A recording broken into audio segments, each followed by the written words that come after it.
వనవాసి కళ్యాణాశ్రమం ఆంధ్రప్రదేశ్ మహిళా ప్రముఖ్ శ్రీమతి కిముడు అచ్చమ్మ గారు వారు వచ్చి ప్రసంగించవలసిందిగా కోరుతున్నాను.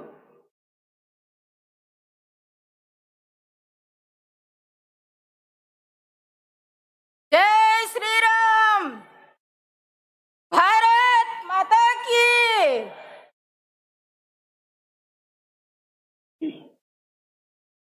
గిరిజన ప్రాంతాల్లో కొండ కోణాల్లో నివసిస్తూ అనేక మైళ్ళ దూరం నుండి ఈ హైందవ శంకరావానికి ఇచ్చేశారు. అలాగే వేదికపై ఉన్న స్వామీజీలకు, వేదిక ముందు ఉన్న అతిరథ మహారథులకు నమస్కారములు, పాదాభివందనాలు. అరణ్య సంస్కృతి. అరణ్యంలో దేవుళ్ళు వెంకటేశ్వర స్వామి కొండల్లోనే వెలిశాడు. కొండ వెంకటేశ్వర స్వామి మైదాన ప్రాంతంలో కొండ దిగిరాలేదు, భగవంతుడు కొండ మీద వెలిశాడు. అలాగే సింహాచలం కొండ మీద నరసింహస్వామి, శబరిమల కొండల్లో అయ్యప్ప స్వామి, కొండల మీద భగవంతుడు వెళ్ళాడు, భగవంతుడి దగ్గరికి కొండ వెళ్ళలేదు. అలాంటి అరణ్య సంస్కృతి గిరిజనులది. అటువంటి గిరిజనులు ఐకమత్యంగా ఏ పని చేసినా ఐకమత్యంగా కలిసి ఉన్న రోజుల్లో బ్రిటిష్ ప్రభుత్వం గిరిజనుల్ని, గిరిజన సమాజాన్ని విడదీయాలి అన్న ఉద్దేశంతో ఆదివాసీ అనే పేరుతో చాలా పెద్ద కుట్ర జరుగుతుంది. భారతదేశంలో ఉన్న వాళ్ళందరూ ఆదివాసులే. ఇతర దేశాల నుంచి, లండన్ నుంచి వచ్చారా, అమెరికా నుంచి వచ్చారా, జర్మనీ నుండి వచ్చారా, ఎక్కడి నుంచి రాలేదు. భారతదేశంలో ఉన్న వాళ్ళు భారతీయులే.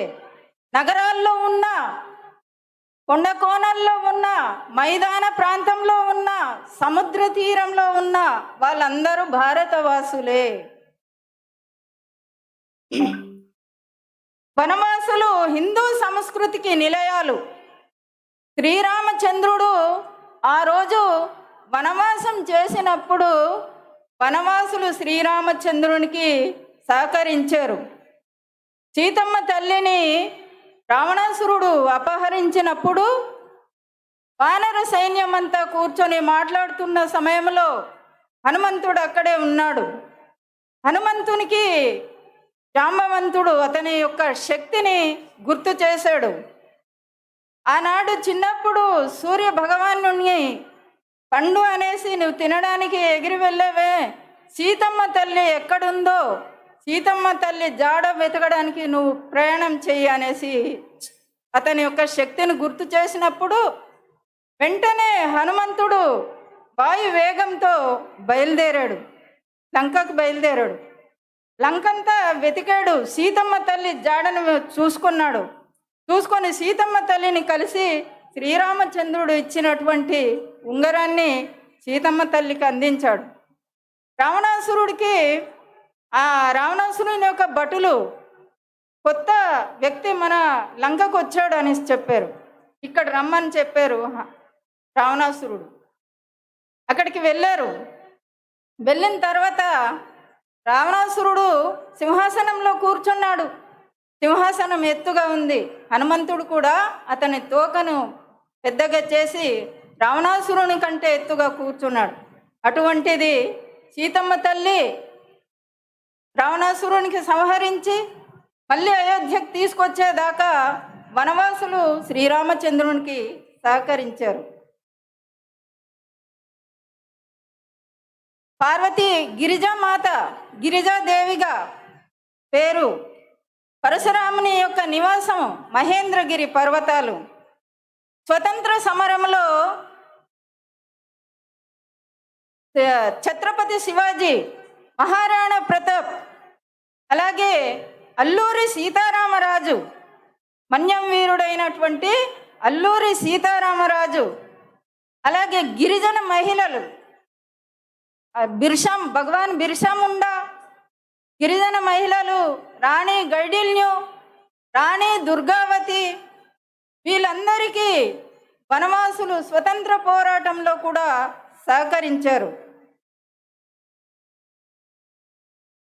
యుగ యుగాలుగా తరతరాలుగా భారతదేశం హిందూ సంస్కృతికి ముడిపడి ఉన్న విషయం గిరిజనులకు తెలియజేసి చైతన్యపరచి మన దేశ అభివృద్ధి కోసం మనమందరం కంకణం కట్టుకోవాలి.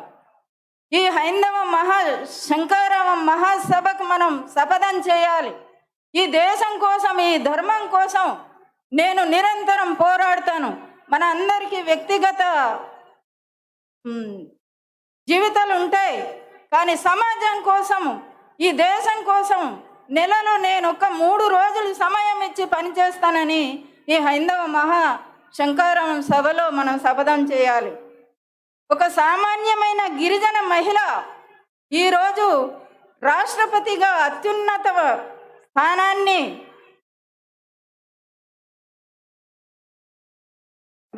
స్థానాన్ని అది అధిగమించే రాజ్యాంగానికి అలాగే రాజ్యాంగం నిర్మించినటువంటి బిఆర్ అంబేద్కర్ గారికి కృతజ్ఞతలు తెలియపరుస్తున్నాను.